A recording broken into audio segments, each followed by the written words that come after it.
Welcome to the Ages of Rock podcast with your hosts, Bill Algie, Dennis Talbot, and Alan Tate. We are three guys who have one thing in common, a love of rock and roll. Our goal is to talk about all things rock. We hope you find this show intriguing, funny, and occasionally highly opinionated. Enjoy! Hey, what's up, people? This is Ages of Rock podcast. This is episode 240. We have our special guest tonight, Bryan Harris. He's with us tonight. We're going to be talking about the 40th anniversary of the hell. Oh, you're doing this. Wow, he's getting real technical on me. Anyway, of REO Speedwagon's High Infidelity. And but before we do that, Alan's pulling some new technical tricks up his sleeve. He's got some tricks up his sleeve. I was getting ready to pull the Alan sleeve. Presto. So anyway, so what's going on anything this week going on? I know Bill is back. We're glad to see him back to Indiana. He's been in Florida. Not happy about it. Soaking up the rays and everything. Freaking cold as shit up here. I know. Today is the 29th anniversary of the passing of Eric Carr and Freddie Mercury. And it's my son's birthday, too, today. Happy birthday, Max. Happy birthday, Max. Yep, he is 26. And God, you're old, Dennis. And Bryan just shrugs his shoulders. Yeah. Actually, I had Max when I was actually 29. So he was. You had Max? That's a medical miracle. No, I didn't have him, but my wife did. But anyway, I was late to have children, or we were late to have children. Hey, there's nothing wrong with that, because Laura was 32 when Ian was born. Yeah, I told Kelly, I said, but I want to do it before 30, and so we squeaked it in. Oh, you got it. You did it one time before 30, huh? Got it in. We're done. Yeah, at least you got it in there, man. But anyway, I don't Max know. Maybe Max was a on the outside, Thanksgiving. really know. Max was a Thanksgiving baby, so it was kind of interesting. We did spend Thanksgiving. This would be the second time that I haven't spent Thanksgiving with my family, and the first time was with Max. Like I said, Kelly was in the hospital because Max was born about 1:30, 1:40 the night before Thanksgiving. And so we spent Thanksgiving in the hospital. You should have just went home. Why didn't you go home and have Thanksgiving with your family? I mean, it was all done. I mean, she didn't need you now. Okay. Hey, I know a guy that the day his son was born, he went deer hunting. So. Yeah, well, those guys usually don't live very long. They lose half their shit, and Yeah, exactly. Your shit is in the yard on fire. and you're going to pay child support for the next 18 years. So talking about Eric Carr though, I pulled out my oh boy, you can't see that at all because it's like in that plastic shit. So I pulled out my Eric Carr Rockology record. So they re-released this record. If you on some special colored vinyl and all that kind of other goobly goop stuff. And but this is a really good record. I really enjoyed it. So it's good stuff. I actually did No, it's okay. Go ahead. I did about a 25-minute radio tribute to Eric this morning. I played 2 songs off of Rockology. His one song off of Hot in the Shade, I got it wrong because I said it was the only song they let him record vocals on because I forgot all about him doing Beth on Smashes, Thrashes, and Hits.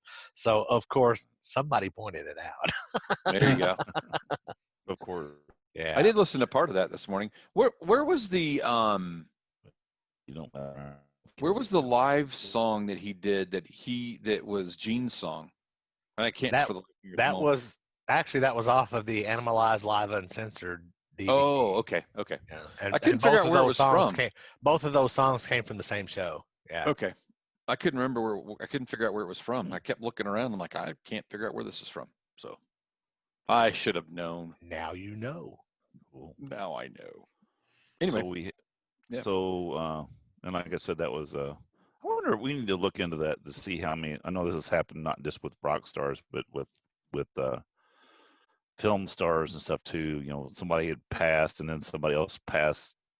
That was a lot more famous than what they were. I learned earlier today, and until today I didn't know it. I guess Groucho Marx died on the same day that Elvis Presley died. Really? Huh. That's what I saw on the internet, so it must be true. Oh, it's got to be true. It's got to be true. Facts. Who got only. who got all the paper in the newspaper? He was like in the very back. I didn't even know Groucho Marx was dead. So there you go. I thought he's still alive. So I didn't even know. He'd be like 150. I know. John Lennon, Razzle, and it's different years, but they all died on the same date. Okay. Who was it? Farrah Fawcett. What day did?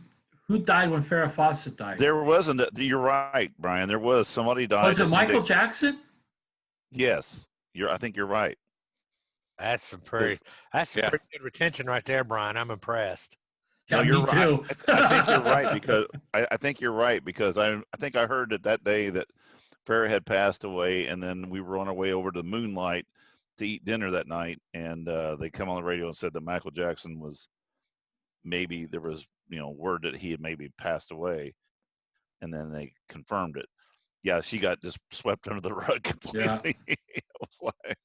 So that happened. Faucet on my ceiling in my bedroom. I did not have my. Yeah, I know.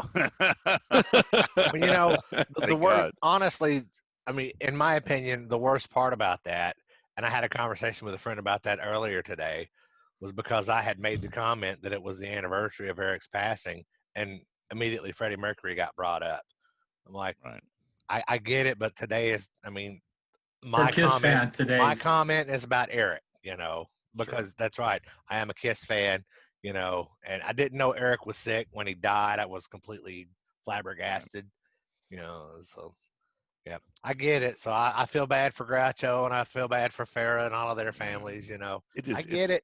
It's just kind of fun. I'm not funny, but it's just kind of interesting to see strange things like that happen. Ain't it strange? So, and then of course, then we got to hear about this week that there is going to be a New Year's Eve Dubai concert for Kiss is going to be putting that on. It's going to be pay-per-view. I think it's $39. I think is the cheapest one you can go, and you can go up to $1,000 or whatever. So what I want to know about that is, do they have somebody sitting in the back of the arena with a cell phone camera, and that's your? I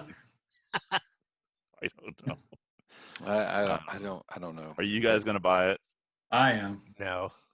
Well, the thing is, I doubt it. It'll be on YouTube within 24 hours. My whole point was, and I put it on a couple people's pages, and I got a couple of chuckles out of it. But the fact of they're calling it, it's going to be Kiss live, online live, and I'm like going, but he's lip syncing, so is that considered live? Yeah, I've had. Now, for the record, you speculate that he's going to lip sync. Boy, I would. I'm just busting your chain, man. If this was Vegas, I would bet those odds. You know what I'm saying? I'm winning. Yeah, I've had a rough year, and I had no clue what I was going to do on New Year's Eve, so now I have something to look forward to. But it's what I would have got. I had another friend tell me the exact same thing, Brian, and I get it, man. Yeah, I don't think. Yeah. I would have. Okay, I haven't not got it yet. I mean, I haven't, I've not gotten it yet. That doesn't mean I won't get it closer. Because they can't put a cap on it. They could sell $40 forever. Yeah.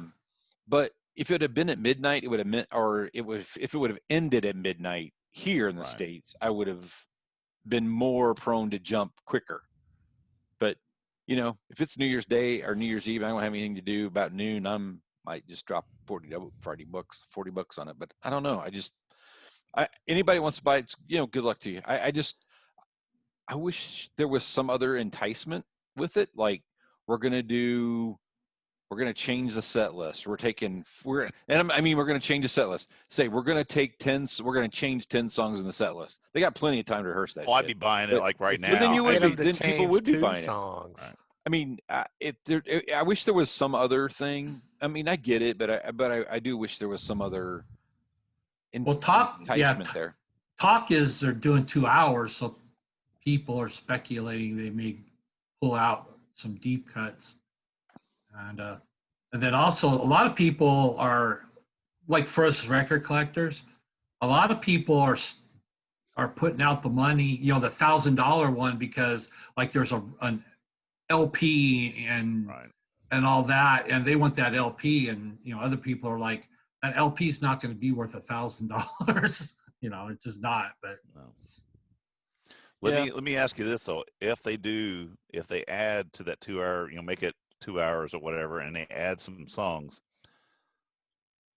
Vegas odds says that the new songs are going to be all Gene songs. What do you think? Yeah. I would be happy for that. No, I would be good for it, but I'm saying they have Paul's show done. If they're going to add some songs, they're going to add some Gene songs, and that's good for me. I don't have a problem. Add Eric singing a couple songs. Yeah, I love Eric singing. Into the Void. I liked Into the Void. Yeah. I want Eric to sing Strange Ways. Yeah, but you could do some other stuff. I mean, I think that would draw more people to buying it than just. But they're going to leave that a surprise. You're going to have to buy it to find that out. But there will not be another Paul Stanley song that's different from the concert that we've seen on the farewell tour. Not going to happen. Unless they pull it from the Las Vegas live. That's true. Which is what they did for the others, I heard. Yeah. So anyway, yeah. Interesting. Oh, well. All right. But I'll probably, you know what? We got lots of shows between now and then. Here's what would be interesting, though. If they would take that, and instead of doing it live for us, why don't they put it out at midnight and then use that time in between when they do it to really finesse it and production it, you know what I'm saying? And put it out. You know, the States gets it at where you're at midnight. I know, Bill, you said you probably wouldn't watch it at that point because you. Oh, I said I would buy it if it was here and it ended at midnight, or the encore was at midnight. Right. Had a couple more songs left. That would be more enticing than that's what they should do though for us. Yeah. States but they can't do that if they're going to be in Dubai and be live, and you want to watch it live. You got to be somewhere. Right. So I was wondering why they were doing it at Dubai, but it's my understanding they're trying to break a world record with pyro. Yeah. I guess if you do it out in the middle of the desert, you're not going to burn the forest down. That could maybe. Interesting. That was the speculation I heard. I mean, I love Kiss, but this show does not excite me enough that I'm going to go out and look for information about it. You know, I saw the basics. I saw what the different levels of VIP packages and all of that stuff is, and no thanks. I was, there was a lot of speculation on what the big thing was going to be, and I was let down. It's like, what did you think it was going to be? I mean, what would not have been a letdown? Just some more releases of some of the same older rehashing of the same stuff they've been putting out. I mean, kind of. That's but how is that more exciting than? Well, you're going to see a concert with the same set list you've seen for the last 10 years. I was thinking. Everything is a rehash, so it is. It's I'd rather get me a really nice copy of a Live 2 that brand new with some splatter than I would, it had to be. Do you look at your records when they play? Sometimes. Liar. How do you think he sees the track list? That's how he picks up the track list. That's what it's like. I got the new AC/DC record on my turntable, and it's that yellow, and it's really cool looking. Yellow. It's mine's red. Well, I got mine from AC/DC. You got yours from Walmart. Yeah, I got both. Yeah, so it's really cool looking, and but yeah, mine's. Once it goes in the sleeve, it's black because it's going to be dark in the sleeve. I know. I don't sit around and look at it when it's going on going, oh, look, swirly. Now, that one I have is a glow in the dark, so I could look at it when it goes around because I could turn only if you turn all the lights off. Yeah. Yeah. So anyway. Maybe. We get some shit. But, Brian, have a good time, man. You know what? We should all just come to your house, and then we could just all watch it together. Yeah. Yeah. Somebody said that they thought Gene was just going to tape it on his phone and put it out. Brian said we have to quarantine for 14 days before we come. Oh, no. That's right. Oh, talking about that. So I have not heard anything about the Jeremy, Phil, and Ryan show for next Friday. So I don't know if that's actually happening or not. So I've not called up there. Has anybody called up there or contacted them or anything? No, but Indiana, basically, I know that all the shit around here has been canceled. They even did all the night. They closed all the bars Thanksgiving shows have been Wednesday. canceled. Yeah. Yeah, so it ain't gonna happen. I'm just telling you, I'd be surprised. It's not gonna happen. But I've got to go to Indy sometime in the next week or so to get something. Going to give me one of those Kallax things from IKEA. They got them in stock now, so I got to make a run. I'm going to make a 6-hour trip to go get it. But the thing is, a $75 shelf, and they want $150 to ship it, and I'm like going, no. I'm going to do that. Buy 2 shelves. Maybe they'll still only charge $125. You still win. Yeah. And sell the other Real one. quick to the new Foo Fighters song, Shame, Shame. I was going to work again this morning, and it came on, and I'm going to give it another shot. Cranked it up on my radio, and I listened to the whole thing, but it was the most painful thing I've ever heard in my life. I'm really hating that song, and I am such a Foo Fighter fan, and that is not the song to release. I hope the rest of the album's better, because if not, I'm having a hard time with it. Anyway, so this is going to be the Foo Fighters version of The Elder. I don't. Hey, I like The Elder. I love The Elder. I do too. So so do I. But we just got to get a dig in at Bill at least once a show. Don't stink up but don't stink up The Elder with a really bad song. That's what I'm saying.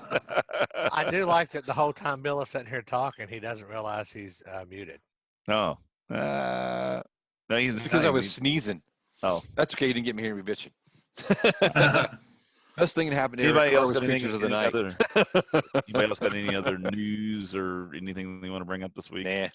Oh, I finished Rob Halford's book. If anybody wants to read it, is it good? I'll loan it to you. Great book. I really have I really have a great deal of respect for him. He's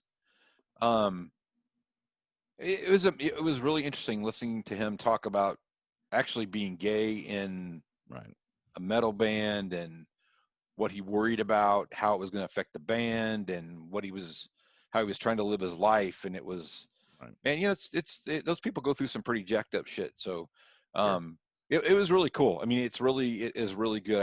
I do have a great deal of respect for him. So, and I follow him on Facebook and Twitter and stuff like that. He posts stuff all the time, and it's kind of funny watching him post stuff. It's just like after you read the book, it's like, hey, that's just a dude. It's just I remember pretty cool.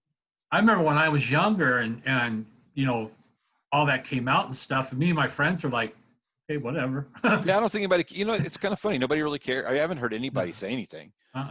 For one thing, I have only heard one person in my entire life that was surprised by that announcement. Oh yeah, yeah. I mean, the thing is, I don't know how we were all surprised anyway, because if you go back and watch all the old videos, live videos, it's like going, that dude, or even he is gay. Watch major gay. watch the official video for Heading Out to the Highway. Oh yeah. Yeah. And he's doing that. Yeah, I'm seeing that little dance. I'm like going, oh, that's pretty good dancing for a straight white guy. Maybe. No. It makes a good book. I did, just so you guys know, I did reach out to their publisher and actually got a response back that Rob's calendar is full. Yeah. But I did reach out and actually got a response back. That's good. Which I was like, oh, we got a response. I was just happy. He's been on a few podcasts. I've watched one. Actually, I watched 2. Yeah. And so anyway, he's out there. Yeah. So it's good stuff. Really, get a chance to read it. There more than one way. So, all righty. So let's rock and roll, man. Thing too, well, other than real quick too. Alice Cooper released a new single off his new album. Was it Chicago Stories, I believe is the name of it? Detroit Stories. Detroit Stories. Sorry, Detroit Stories. Yeah, I have that pre-ordered. I didn't like the song. I'm sorry. You're just a hater tonight. You're a hater. Well, no, it didn't. I was like, oh, Rob was over. I'm like, hey, new Alice Cooper song. Let's listen to it. You okay? Need a Heimlich? He's got an ice cube. I was going to say that, Brian. Lisa, get in here. Quick. Stat. It'll melt in a little bit. Yeah. It'll be okay. And for those of you out who are not watching the video, Bill is choking to death on his own spit. Bill, you need to stop. Literally, it was my own spit. You need to stop making those drinks so strong. That's what your problem. I'm just drinking Diet Mountain Dew, man. Yeah, quit. Maybe I'll just drink out of this cup then. Yeah. All right, you guys ready? Yes. We've been All ready. Right. So anyway, we're going to talk tonight about REO Speedwagon's High Infidelity. It was a nice studio album by the band. I thought we were talking about Oreos. Oh, yeah. REO's. I told Laura before Double we stuffs. come back here to record, I said, I wish I'd have thought about it when I was at the store. I'd have got a bag of Oreos, and then as soon as we started recording, I just started shoving them in my mouth. All right. It was a nice studio release by the band, released November 21st. So we're right in that general area of 1980. The album became a big hit in the United States, peaking at #1 on the Billboard 200. It went on to becoming the biggest selling rock album of 1981, eventually being certified 10 times platinum.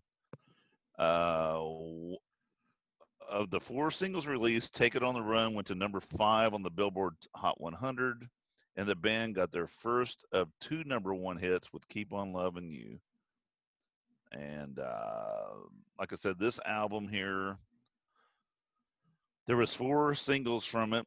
It was Keep on Loving You, Take It on the Run, Don't Let Him Go, and In Your Letter. And I'm telling you, this record for me, I mean, you know, I'm a big REO Speedwagon fan. I've seen him a gajillion times. And this album is kind of the soundtrack to my high school years. And it's one of those things when you go to the concerts or when you put it on, you know every word, every fucking, you know, every word to the thing, and you sing along. You know, it's a sing along. To me, it's a sing along album. So anyway, that's just my little thoughts on it. Bryan, any thoughts on this album, real quick? Yeah. General. Yeah, I agree. It's a great album. To me, aside from the 4 hits off of it, it's got kind of reminds me of like it's got a 60s sound, 60s feel to the album. A lot of those other songs. So, but yeah, I love it. Right. I think, yeah, I think too, like I said, it has that thing. Plus it's got some of the older ones were, you know, 10 years prior to this, back sounds of that. Bill's still choking on his shit. So Alan. No, Bill's not choking. We were busy laughing at you because your picture froze up. Those eyes. Oh, did man. it? No. It looked like you were high. Yeah. Not like that. Gotcha. Oh, he really froze up like that. All right, gotcha. You need to get a little closer to your Wi-Fi or something. I'm about as close as I get, dude. I got full Wi-Fi right now, so. Anyway. Every time he gets close to his Wi-Fi, she leaves. Yeah. No. Honestly, for this album, today was the first day in my entire life that I've ever listened to it from beginning to end. Wow. Really? Wow. That ain't right, man. Yes, I know. Wow. Wow. That is a wow. And you know, after listening to it today, I realized I missed out on a pretty good album. You know, but you know, I agree with the very 60s feel to it. Even the song In Your Letter.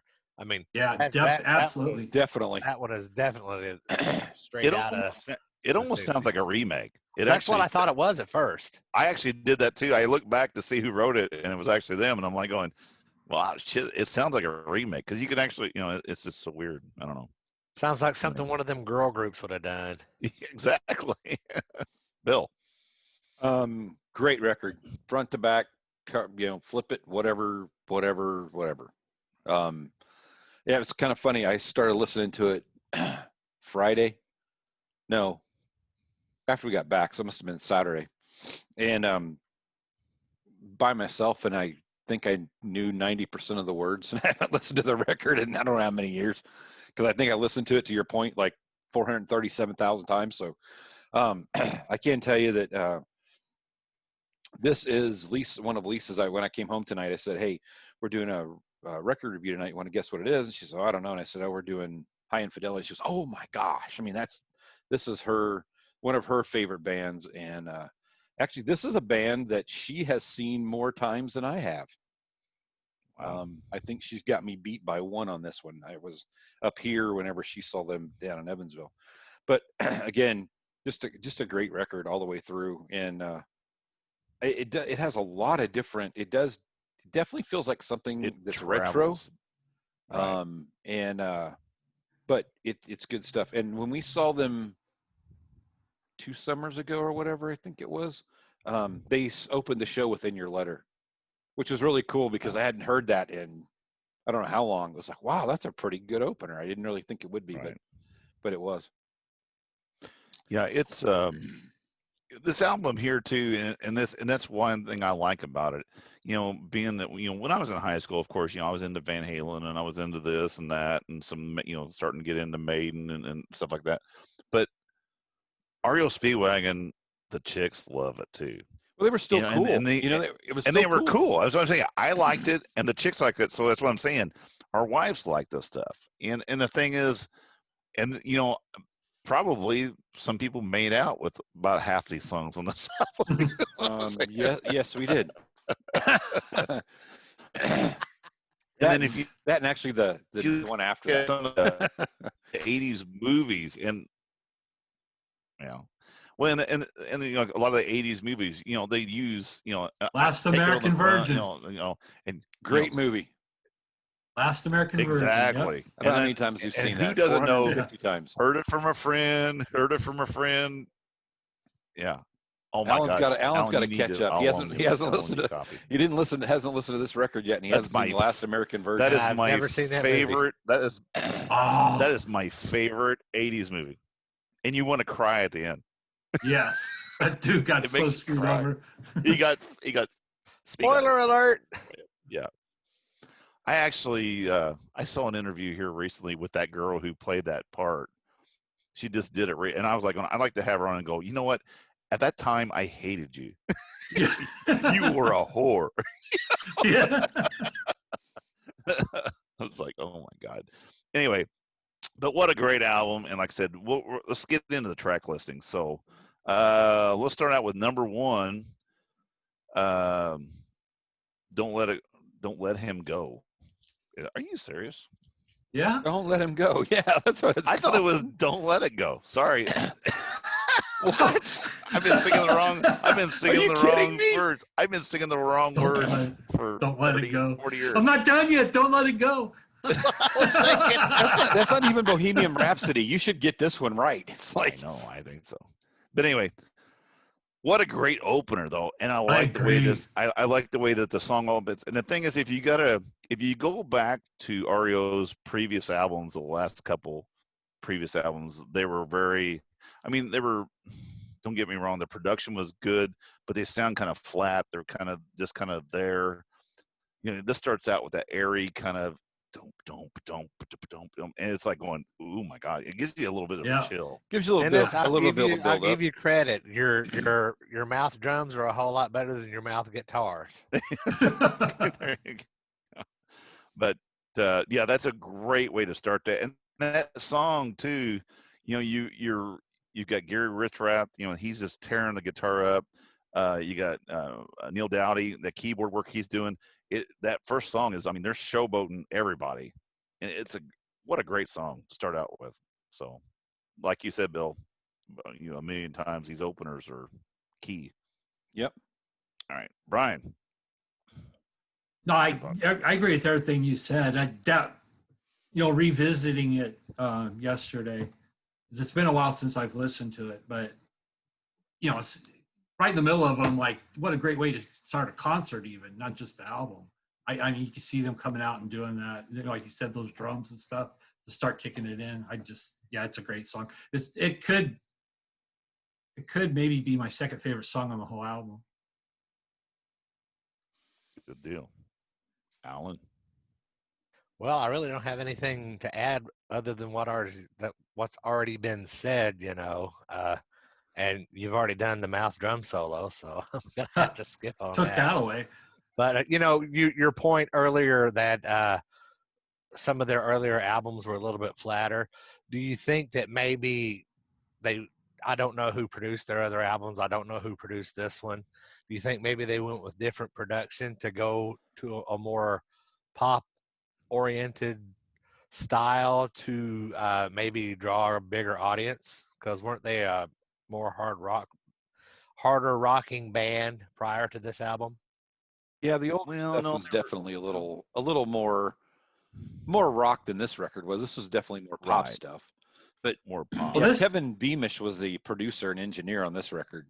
And also, they even they said Kevin Cronin and Gary Richrath and Alan Krasner too, on top of Kevin Beamish. And Kevin was also the engineer on this album. So who knows? I just think I think this is one of those things where they just finally got. I mean, I don't know how many albums there were before this. I mean, there was quite a few, 7 or 8, I think. Yeah. There were quite a few. Well, it was just a 7th album, next or 9th or whatever it was. 1, 2. I have to look here. I can tell you real quick. So this was their 9th studio album. 10. This was 9th. Yeah, because there was a greatest hits record right before this one. So I mean, they just finally hit it. I mean, it's just one of those things that just kind of got some great songs and. Bam, bam, bam, and knocked it out. Got a lot of hits off of, because most of the records, if you look back, each album's got like one really good song on it. The album previous to them had On the Road Again, which is a great song. And, but like I said, they just never had a multi-hit album until this one. So, but anyway. All right. Bill, you gonna say anything? Great opener. All right. The beginning of the record, it just sets the tone for the rest of it. That build up and good stuff. All right. So we're going to go backwards. So everybody gets a little bit of chance to go on things. So Keep on Loving You. Bill, let you get first chance at this one. Oh, what a ballad. I mean, 1980. Yeah. I mean, it's a ballad of all ballads. There's I'm pretty sure in 1980, that pretty much set the tone for every other pop rock ballad in the country. There may have been others before that, I don't know, but that really was one that, man, that was a staple, I think, in the turnstile. If you were a DJ back then, you played that record about a shit ton of times. Exactly. Alan, you're on the air with Big Al. We're gonna play Keep on Loving You. My request. Yeah, I bet the DJs did get bombarded with phone calls. Oh my gosh. Yeah, great song. What Bill said. It's just hard to talk about too much of this stuff. It's like this. It's not. And this thing has been used on. I mean, how many commercials, movies? I wonder how many movies this thing has been. I know it's been on a ton of movies. This song has probably made them. It's been like one of those gold mine songs. Thanks to this song, we never have to work again. Well, I mean, what was it? It said originally it was this album went certified 10 times platinum. I mean, that's that's a buttload of records. Bryan. I mean, again, I don't have much to add. It's the problem with a bunch of guys that kind of have the same tastes and stuff is it's hard to add a lot to, when we're going over it, because sure enough, someone for you is going to add to it. But yeah, it's just a great song. It's one of the best ballads of all time. Period. Yeah, we actually this is one of the only songs I know on keyboards. So and it's like, and I think why didn't Fifth Degree Burn do this when we were at Crickets a couple of years ago? Because we don't have a keyboard. And why did we not get a keyboard solo for this song? I did play this song out live one time with Rodney in our band Nothing Less at a class reunion, and it went over really good. So use a little Casio. All right, next song, Follow My Heart. Bryan, you're up first. Pass. I can't really remember a lot about this song right now. Lame. I didn't do enough homework. That's okay. Alan. Somebody just drove past Bryan's house, I believe. Yes. Now, this is a song I don't recall ever having heard, but I was listening to it on the way home from work today, and I thought it was a pretty good song. And I think he says the word shit in this song, maybe. I know one of the songs on this album, he said the word shit in, which kept it out of the top 40. That's on the Wikipedia page. So you're saying I would never have a song on the top 40? Because Probably not. This is the pirate radio. Anyway, you couldn't even make the top 1,000. Yeah, for you it'd be the butt pirate radio. Yeah. Exactly. Porno radio. Oh, sorry. Let's see. Follow my heart. Don't take another drink; you'll choke on it. Yeah, I know. Probably will. I like. This is hard for me because I like every single song on this record. So, yeah, it's a good song. And I think it follows "Keep on Loving You" pretty good. I mean, it kind of gets the momentum going again. It's not like some albums, I think, where you have a ballad and then you just come back and you get punched in the face with something a little bit really pretty heavy. Sure. And this record really doesn't have any of that really super heavy stuff on it at all. So but it was a good segue back to more, I don't know, rock hits than just being ballads. So okay. Yeah, I agree with everybody. Once again, that's why I'm going to go last. The same deal. Yeah. Thing was, it was one of those things where I was like going, "Follow My Heart." I don't remember that song, and as soon as it came on, dude, I knew every word to it. It's like, okay, I know this song. And it is, and like I said, it brings you back out of "Keep on Loving You," and then we're going to go to the next song, which is "In Your Letter." This was a Richrath song. I was surprised. I figured this sounds like a Kevin Cronin song. And I don't know why I would think that, but like I said, we talked about this a little bit earlier, as far as it does sound like an old remake. I'm looking for whoever wrote it, and of course it's Richrath, and Lisa's looking at you too. What's Lisa think? No, she's not. Okay. Anyway, but "In Your Letter," it's different for this album, but it fits, and I like it. It just kind of breaks up the monotony of the album. So, we're gonna go this way. We're gonna go Alan.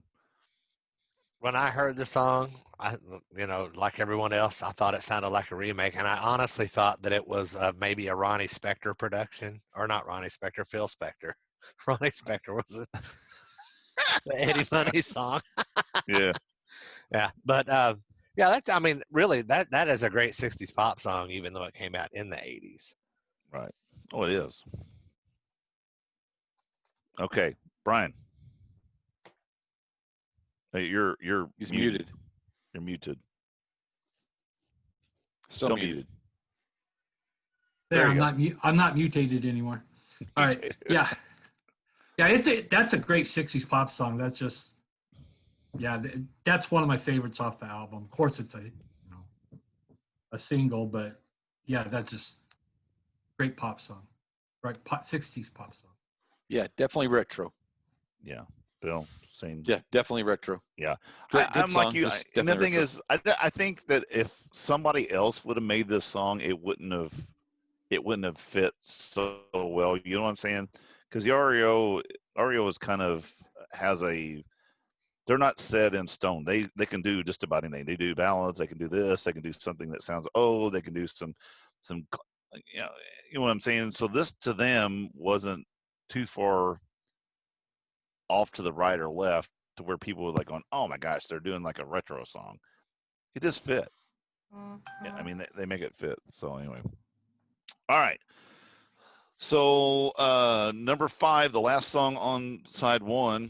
My gosh. Wait to end this album, or this side of the album. Another Richrath song, little "Take It on the Run," because you know what? You heard it from a friend, who heard it from a friend, from another friend. Bill's trying to sing along. Who heard it from a friend? Yeah, heard it from another. Man, you're hearing some shit from way down the line. So anyway, so basically, this is a rewrite of "Heard It Through the Grapevine." No kidding. But this song again is another one of these songs that's been used, and lately a lot. They just used it on Ozark. There was a song that they played whenever they did their. Really? I remember. Yeah, Ozark. They actually. Yeah, they had REO Speedwagon on the show. Yeah, they played at the casino. Oh, that's right. They did. Yeah. And they I played forgot all that about song. that. Remember they laundered some money for him. Yeah. They asked him to. They asked the band guy. Yeah. He was like, how much do you want to do? Hey, he wants to launder some money. How much do you want to do? So anyway, that was kind of cool. Yep. But anyway, all right. So we're gonna go Bill first. Take it on the run. Another good. I mean, a good song. More getting a little bit more back to the ballad part for me. That was a little ballady. But good song. I like that. Yeah, I'm just going to tell you I like them all. So There you go. I'll just quit saying that. Okay. Alan. It's my second all-time favorite REO Speedwagon song. I like it so much. Chuck and I used to do it in our acoustic band. There you go. Bryan. Yeah. One of the things REO always does well is that love song and that kind of break up, get back together kind of song, and this is definitely one of those. Awesome. Yeah, to me, and it's kind of funny because you go to in your letter, kind of gets back, like I said, with that 60 kind of range. Take It on the Run has that big sound like Don't Let 'Em Go has at the very beginning of the album. The production wise, it ends with that same kind of production. This is a big song. It's got a big, thick sound, big guitars, big booming drums, and the bass lines. Really, what a way to end the inside one. All right, so we're gonna flip this dude over, and we're gonna get into some Tough Guys. Kevin Cronin song. All right, Bryan, you want to go first? You're muted. Yep. There you go. Yeah. This could be my number one favorite song on the album. I just love this song. Just the words and everything to it. To me, it should have been a single. I think it would have been good. I just love it. Was Tough Guys not a single? Yeah, it was a single. Yeah. Tough Guys. Was it? Yeah. That is one of the ones. That's right. No, actually, I was correct. Actually, no. No. Tough Guys was one of the two songs from the album that charted on Billboard. Besides not being released as a single.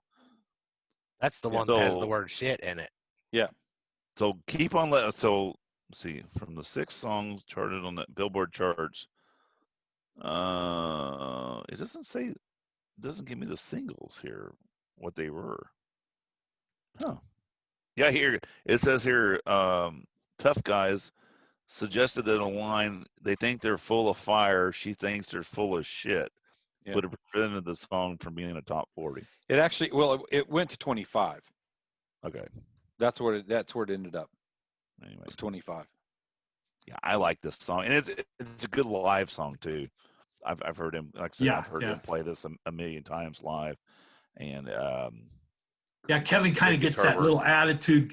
Got a little attitude, a tough guy attitude. Yeah. as much as a guy that looks as like much as he's Estelle Getty with a real high voice. Alan knows what I'm talking about. I was thinking it, but I wasn't going to say it.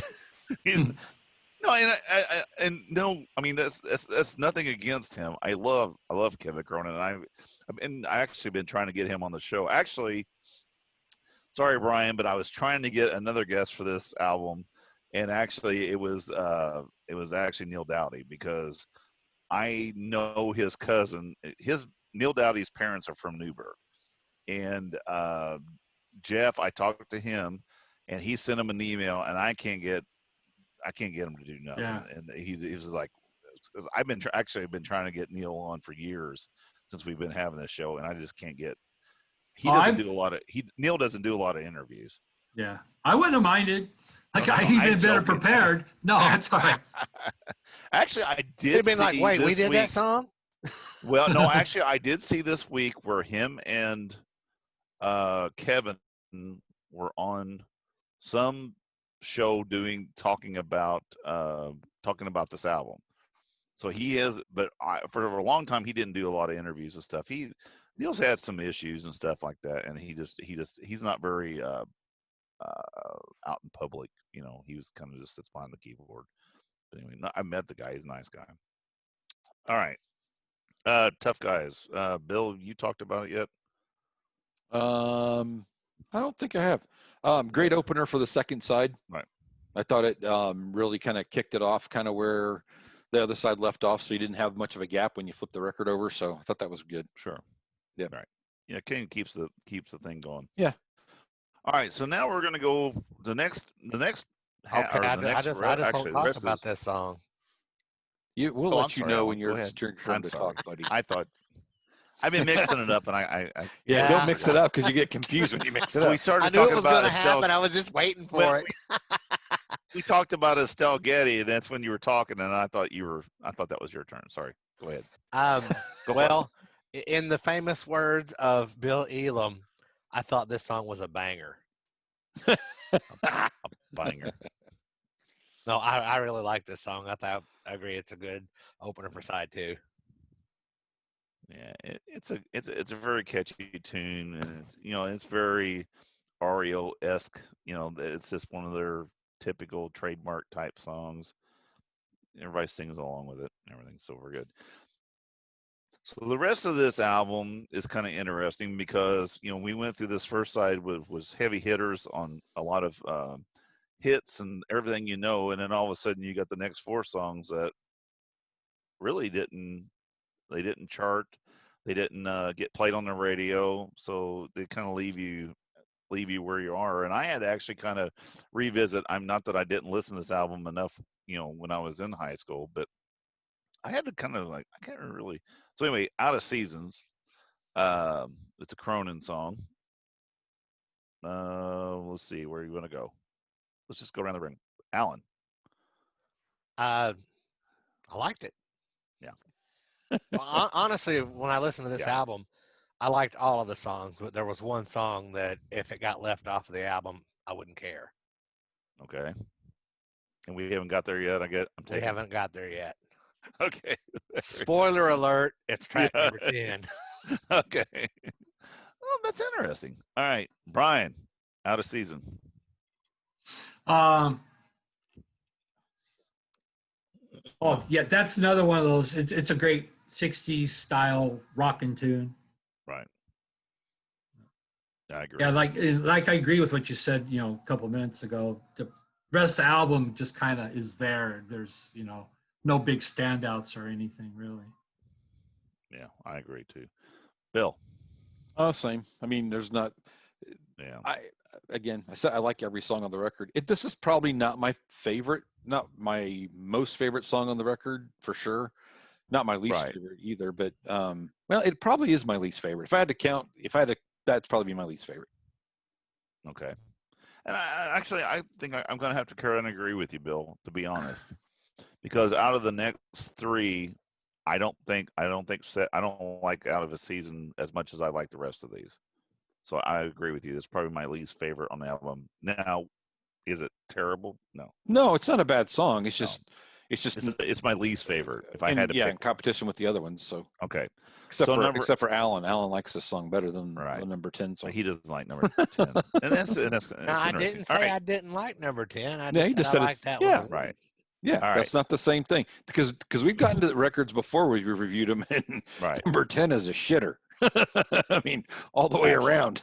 Right. All right. So next one is Shaking It Loose. It was a Gary Richrath song. We're going to go, Bryan, go again. That's probably the biggest rocker on the album, I think. It's a banger. Yeah, it's a banger.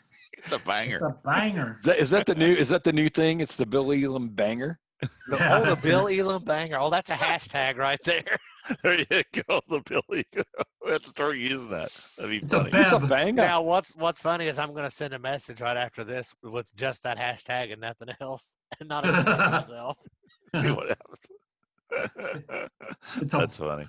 A beb. Bill Elam banger. Put it in our Facebook message group. Hashtag that's a great idea. Leave it. Just leave it. Yeah, do that.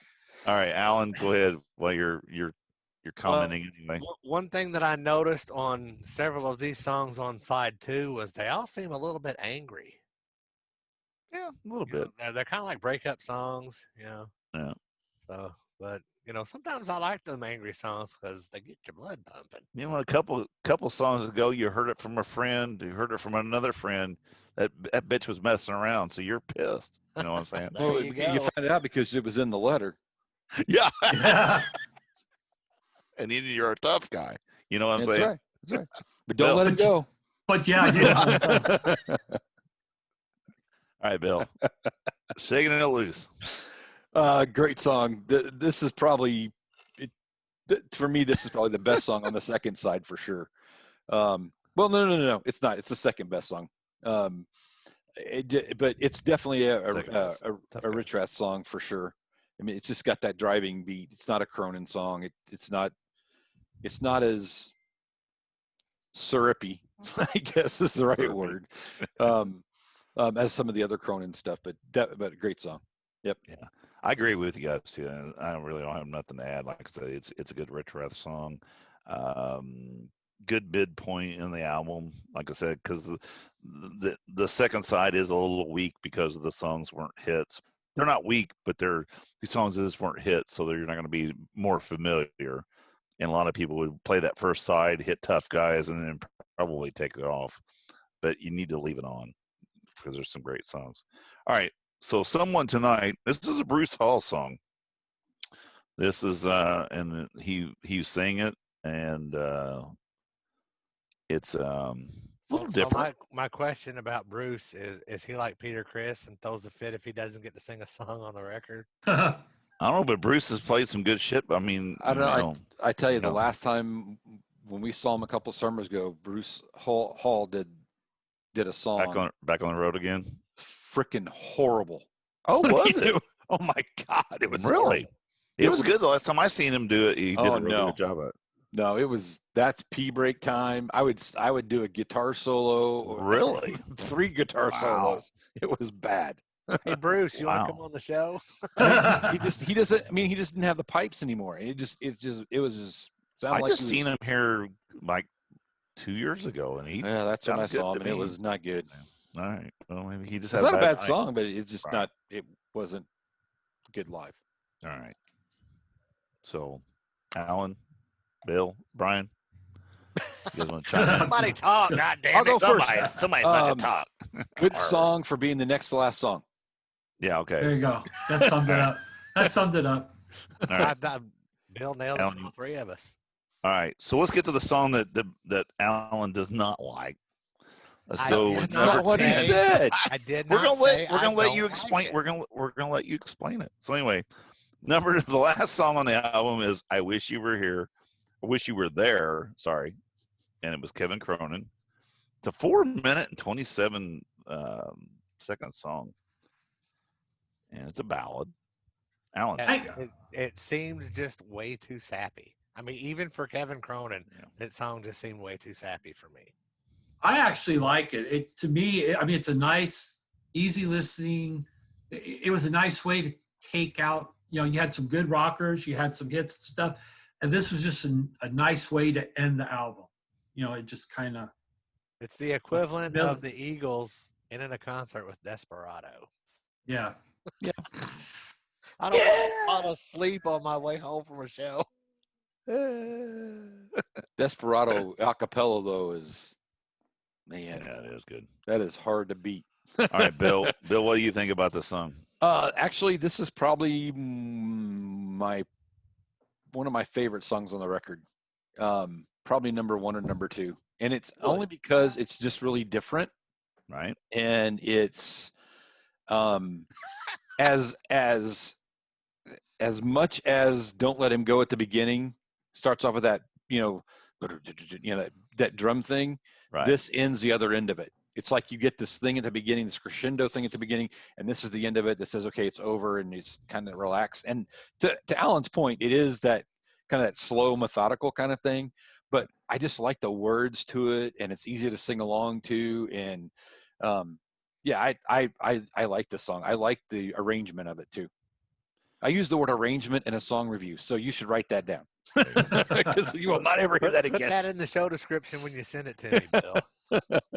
And I'm sorry that I laughed out loud, but I just got all my text. I got a hashtag Billy Limbanger on my phone. I was like, sorry, I couldn't help myself. All right, so this song here, I agree with Bill. Now, is it the best? It's not my favorite song on the album, but it's a really damn good song.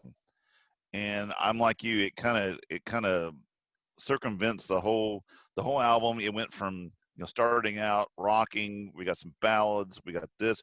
We go back to some '60s sound and stuff, '50s, '60s type music, and then it ends up with this. And it's just kind of take a breather. We're gonna take you out of this album with this song. And of course, Kevin Cronin writes really good shit. I love his music. Yep. And I like REO stuff. It's like you cleanse your palate. It's like it cleansed your palate. It's kind of it just kind of like get you back down. It's kind of like, okay, we're just going to smooth on out of here. Brian, and that's a really good analogy. I never really thought about it that way, but it does. Yeah. It just kind of like, okay, we're gonna, it's good. So yeah, it's one of those songs, and it's funny because even though I've listened to this album a million times back in the day, I hadn't really pulled it out and listened to it just till in the last week, which that happens with a lot of our stuff. You haven't really heard this album for a long time. And this one here, I was like, I kept thinking, man, it's been so long, and I kept listening to it. I'm like, oh man, I really do like that. I like that song, and it was one that didn't hit me. I don't think when I was listening to it when it was popular. I like it more now, I think, than I did back then. Because you're soft. You're older. I am.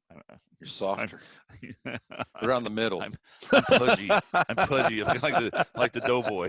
But yeah, I mean, there again, this thing is the soundtrack of my high school, and it's soundtrack of all of our high, except for Alan. He's a little bit been his junior high. He's such a baby. Yeah, he's just been like discovering boners at that time. He was the one walking up to the way before middle school. I promise you. That's back when he was walking up to the chalkboard with a book in front of him. Yeah, more than once. More than once, buddy.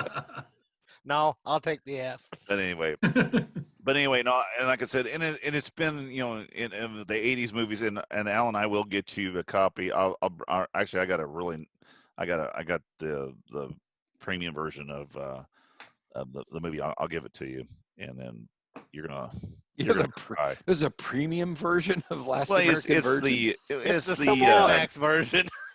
No, it's hard to find. Actually, you don't get that on Adam and Eve. No. The movie is actually very hard to find on DVD, and it was one of these. There are a lot like that. Yeah, there's a lot of these movies that weren't huge hits, but they're great movies. Yeah. And I had to find it was like a Criterion or one of these. It was expensive to buy because you just can't find them. They're not like it's like Animal House. There's 15 fucking versions of it, and the this copy of this copy of it. But it's probably the best. I was reading some article the other day that said it's the most realistic '80s movie ever made. Yep. Because it is. Man, the '80s was tough. And this guy got these kids these days could not live in the '80s. They would get ate up. These dudes got. Man. I tell you what, though, there's some scenes in that shit. I mean, like when he's reaching for those scissors and getting, what I'm talking about. His mom's sewing kit and getting those scissors out. It's like, I've been there. Well, Big burrito. I think we're probably done with REO Speedwagon. Yeah, we've went on to some of the. We're done. Let's not stray too far. But it does have a lot of actually that soundtrack has a lot of great songs in it, and it actually has a lot of like love songs in it too. I've actually got that on my. When I post my message later this week asking for your favorite movie soundtrack song, you better reply. I will put that. Actually, send it to you. Yeah, that soundtrack has hits from Blondie, the Cars, the Commodores, Devo, Quincy Jones, Journey, the Police, Quincy Jones, Tommy Two-Tone, and U2, and REO Speedwagon. Yes, it's that sounds like a great soundtrack. Got a lot of stuff on it. All right, well, you guys ready to scoot on out of here? Please do it. Get us out of here. Bryan, thank you so much for being on the show. Yes. Since Dennis, thanks for inviting me. Yeah. Since Dennis wasn't a good enough host to thank you, I will thank you on his behalf. I'll get him to thank me later. All right. But seriously, folks, check us out on agesofrock.com. Check out past episodes and our social media. And until next time, peace out.